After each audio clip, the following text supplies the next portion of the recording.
নমস্কার বন্ধুরা, প্রতিদিনের মতন আজকে একটি নতুন ভিডিও নিয়ে এসে আর বাইরে প্রচণ্ড গরম পড়েছে। সূর্যের তাপ যেন মনে হচ্ছে প্রখর হয়েছে। তাই আজকে ভাবছি একটা শরবতের ভিডিও বানাবো। পাশের বাড়ি কাকিমাদের বেল পেকেছে, বাড়িতে একদিন নিয়ে এসেছিল, তো শরবত করেছিলাম, এত সুন্দর লেগেছিল। তাই ভাবছি শরবতটা আপনাদের সামনেও আজকে শেয়ার করব। তো এই গরমে হালকা হালকা ঠান্ডা ঠান্ডা শরবত খেতে সবারই ভালো লাগে। আমি যেভাবে শরবতটা বানাচ্ছি প্রথম থেকে লাস্ট পর্যন্ত দেখুন, আর এইভাবে করে শরবত বানান, শরীর মন দুটোই। আর বেল খাওয়া স্বাস্থ্যের পক্ষেও খুব ভালো। দুটো পাকা বেল নিয়েছি, পাকা বেল দুটোকে ফাটিয়ে নেব। একটা বেল দিয়ে আর একটা বেল ফাটাচ্ছি। বেলটা কি সুন্দর! আর দেখবেন বন্ধুরা, অনেক বেল কিন্তু তিতো হয়, আর এই বেলটা কিন্তু তিতা ভাবটা নেই, খেতেও খুব সুন্দর মিষ্টি। তো আমি একটা চামচের সাহায্যে বেলগুলো ছুটিয়ে নিচ্ছি। বেলটা খুব উপকার। সব বেলগুলো চামচের সাহায্যে বের করে নিচ্ছি, বের করে একটা পাত্রে রাখছি।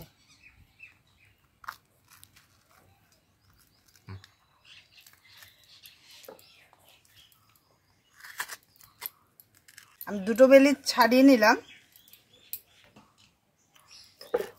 আমি একটু সামান্য জল দিয়ে বেলটাকে ম্যাশ করে নেব।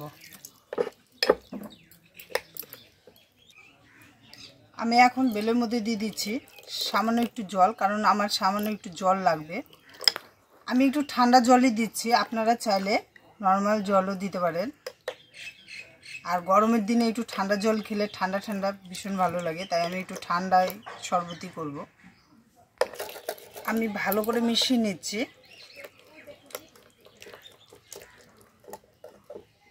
আমি একটা ছাঁকনি নিয়েছি আর জার নিয়েছি, জারের মধ্যে ঢেলে নিব। বেলগুলোকে আগে ছেঁকে নেব, কারণ বেলের মধ্যে ছোট ছোট দানা থাকে, সেটা তিতা ভাব করতে পারে। এটা আমার ছাঁকা হয়ে গেছে। এখন বেলের মধ্যে দিয়ে দেবো দুধ, কয়েকটা বরফের টুকরো দিয়ে দিচ্ছি, দিয়ে দেবো চিনি, 3 চামচ চিনি দিলাম। আমি কয়েকটা এলাচ গুঁড়ো করে নিব। আর এলাচ গুঁড়োটা আমি শরবতের মধ্যে দিব, কারণ স্বাদে গন্ধে এলাচের খুব সুন্দর লাগবে। এলাচ গুঁড়ো দিয়ে দিলাম অল্প একটু, আর সামান্য একটু বিট লবণ, কারণ বিট লবণ দিলে স্বাদটা সুন্দর আসবে। আর এখন একটু মিশিয়ে নিব,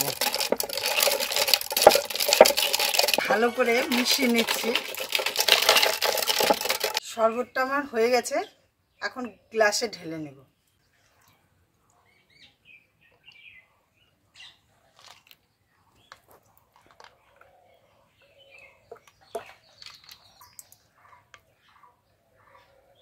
আমি সামান্য কিছুটা বেল রেখে দিয়েছিলাম, এটা উপর দিয়ে দিয়ে দিচ্ছি।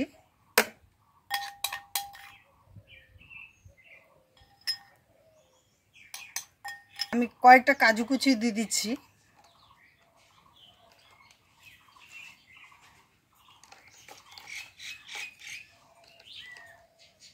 কয়েকটা কিশমিশ কুচি দিয়ে দিচ্ছি।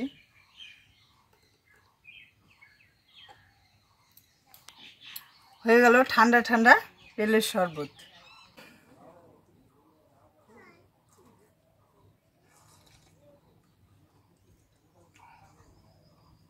দারুণ হয়েছে।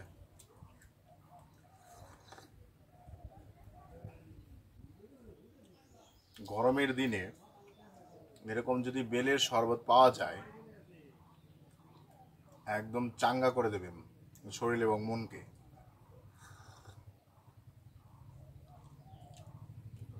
হালকা ঠান্ডা দিয়েছ না? ঠান্ডা দেওয়ার জন্য আরো বেশি ভালো লাগছে। গরমের দিন যদি একটু ঠান্ডা থাকে, বিশেষ করে এই ধরনের শরবতগুলো, আর খাওয়ার আগ্রহটাও বেশি বাড়িয়ে দেয়। রৌদ্র থেকে এসে এরকম যদি শরবত পাওয়া যায়, তার কোনো কথাই হবে না। আমি তো খেয়েই যাচ্ছি, মানে এত সুন্দর লাগছে। এখন তো বেলের সিজন, তো বেলের শরবত করে খান, দেখবেন শরীর মন দুটোই ভালো লাগবে। আর আমাদের ভিডিওগুলো যদি ভালো লাগে বন্ধুরা, লাইক শেয়ার কমেন্ট করবেন, আর সবসময় আমাদের পাশে থাকবেন, আর সতর্ক থাকবেন, কারণ প্রচণ্ড বাইরে গরম পড়েছে, সাবধানে চলাফেরা করবেন।